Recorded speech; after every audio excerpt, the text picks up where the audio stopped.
अस्सलाम वालेकुम। आज हम इस टॉपिक पर बात करने जा रहे हैं कि जायदाद की खरीद व फरोख्त के वक़्त कौन से ऐसे इक़दामात किए जाएँ कि जिससे फ्रॉड के चांसेस को कम से कम किया जा सके। देखें, जायदाद आम तौर पर 2 तरह की होती है। एक जिसे देही जायदाद कहते हैं या रूरल प्रॉपर्टी, जिसमें गाँव की प्रॉपर्टी आ जाती है या गाँव से मुल्हिका कोई ज़रई अराज़ी जिसे काश्त किया जाता है वो आ जाती है। और दूसरी प्रॉपर्टी होती है अर्बन प्रॉपर्टी, यानी शहरी जायदाद। जहाँ तक देही जायदाद की खरीदो फरोख्त का ताल्लुक है, तो उसमें देखना ये होगा कि क्या हम किसी गांव में अगर कोई प्रॉपर्टी है, कोई मकान है, कोई हवेली है, उसको खरीदना चाहते हैं, तो उसमें पहले तो हमें ये ज़रूर हमें इसका इदराक होना चाहिए कि जो भी देही जायदाद होती है, वो शामलाट देह में आती है। आम तौर पे उसकी रजिस्ट्री नहीं होती, उसका सिर्फ़ कब्ज़ा मिलता है। तो एक तो इस चीज़ को ज़हन में रखना चाहिए कि आपको शामलाट देह जो है, वो कोई भी प्रॉपर्टी है, मकान है, हवेली है, कुछ भी है, कोई प्लॉट है, तो उसका आपको कब्ज़ा मिलना है, उसकी आप रजिस्ट्री नहीं करवा सकते। यानी दूसरे लफ्ज़ों में उसकी मिल्कियत का क्लेम नहीं कर सकते, उसको इंतकाल नहीं करवा सकते, रेवेन्यू रिकॉर्ड में उसका इंतकाल दर्ज नहीं हो सकता। तो ये होती है शामलाट देह की जायदाद। दूसरी होती है ज़रई ज़मीन। फ़र्ज़ कर लेते हैं कि आप कोई ज़रई ज़मीन खरीदना चाहते हैं, तो डेफ़िनेटली आपको पता होना चाहिए कि ये जो ज़मीन है, जो आप खरीदने जा रहे हैं, ये किस मुश्तरका खाते में फ़ॉल करती है। उस मुश्तरका खाते में कौन-कौन से मालिक हैं? क्या ये मुश्तरका खाता बाकायदा इसकी निशानदेही हुई है, इसकी तक़सीम हुई है, इसकी पार्टीशन हुई है कि नहीं हुई? आपको ये सामने रखना चाहिए। ख़ास तौर पे आपको इस तरह की जायदाद खरीदते वक़्त जो मुतलका पटवारी है, उसकी खिदमात लेनी चाहिए।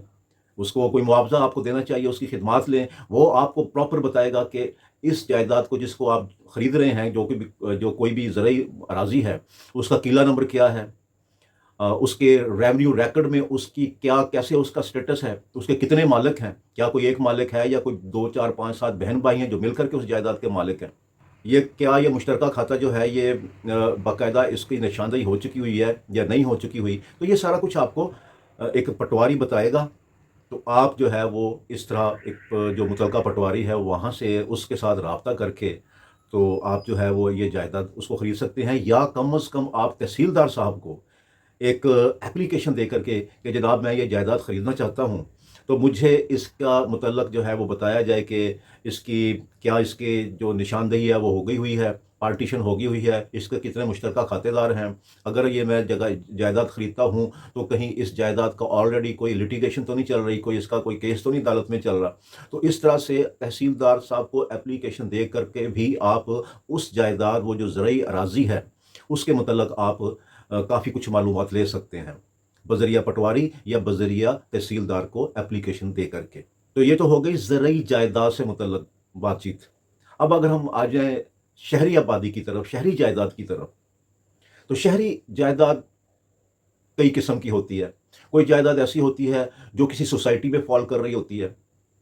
कोई जायदाद ऐसी होती है जो जिसका इंदराज PT1 के तौर पे एक्साइज़ एंड टैक्सेशन में होता है, जैसे कि हमारे लाहौर में बहुत सारी जायदाद है जिसका इंदराज एक्साइज़ एंड टैक्सेशन में है, या बहुत सारी ऐसी जायदाद है जो कि महकमा औक़ाफ़ के अंडर है।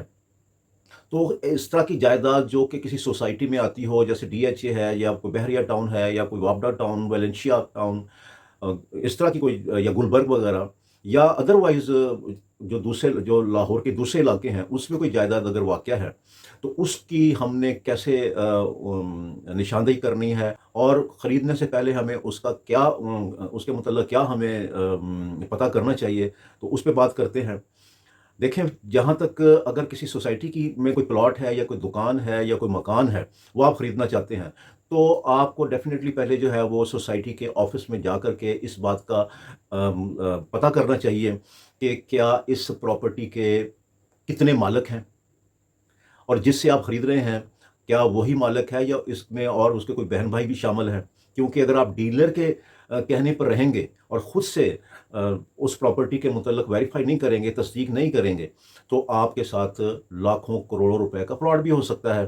तो लिहाज़ा कोशिश करें कि اگر آپ کسی سوسائٹی میں کوئی پلاٹ یا کوئی مکان یا کوئی دکان وغیرہ خریدنے جا رہے ہیں تو آپ سوسائٹی کے آفس میں اپلیکیشن دے کر کے باقاعدہ اس پراپرٹی کے متعلق آپ اس کی پوری معلومات لیں کہ what is the status of the property, who is the owner of the property, whether there is litigation pending in the court regarding that property. یہ سارا آپ کو وہاں سے پتہ چل سکتا ہے سوسائٹی آفس سے. اور اس کے بعد پھر آپ جو ہے وہ اس کا ایگریمنٹ ٹو سیل کریں. ایگریمنٹ ٹو سیل میں کیا لکھنا ہے، کیا آپ کو لکھنا چاہیے، کیا ہونا چاہیے، وہ بعد میں بات کرتے ہیں.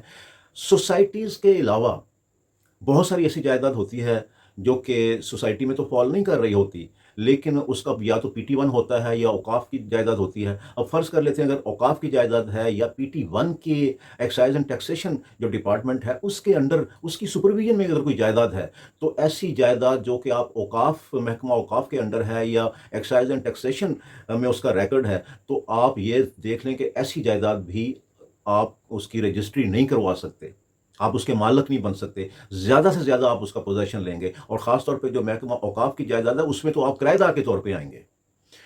اور جو دوسری ٹیکسیشن ایکسائز اینڈ ٹیکسیشن میں اگر کوئی جائیداد درج ہے تو اس کا بھی آپ کو صرف قبضہ ملنا ہے، اور ایکسائز اینڈ ٹیکسیشن میں آپ قابض کے طور پہ جو جس سے بھی آپ جائیداد خرید رہے ہیں اس کی جگہ پہ آپ کا نام کا اندراج ہو جائے گا.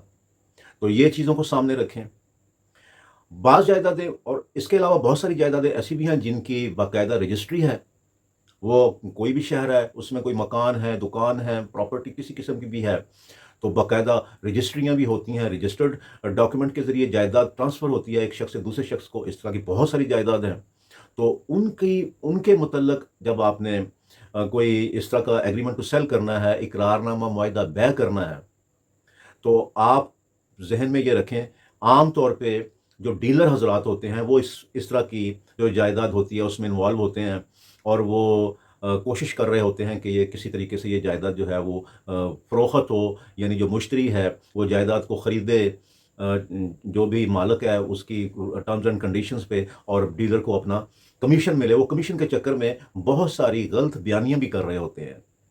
تو اس سلسلے میں جب آپ نے اس طرح کی کوئی جائیداد خریدنی ہے جس کی رجسٹری ہونی ہے تو جو بھی آپ نے دستاویزات لینی ہے ڈیلر سے یا مالک سے اس جائیداد سے متعلق، کوئی مکان ہے، دکان ہے، پلاٹ ہے، کچھ بھی ہے، شہری آبادی میں جو جائیداد آ رہی ہے، تو آپ سب سے پہلے اس کا تصدیق کروائیں گے جا کر کے رجسٹرار آفس سے، اٹیسٹڈ کاپی نکلوائیں گے اس کی کہ آیا اس جائیداد کے کتنے مالک ہیں اور اس کی رجسٹری ایگزسٹ بھی کرتی ہے کہ نہیں. بعض دفعہ بہت پرانی رجسٹریاں ہیں ہمارے لاہور شہر کی جن کا ریکارڈ جل گیا ہوا ہے. تو رجسٹری تو ان کے پاس ہوتی ہے مالک کے پاس، لیکن جب آپ اس کی اٹیسٹڈ کاپی نکلوانے جا رہے ہوتے ہیں تو وہاں پہ اس کا ریکارڈ نہیں ہوتا.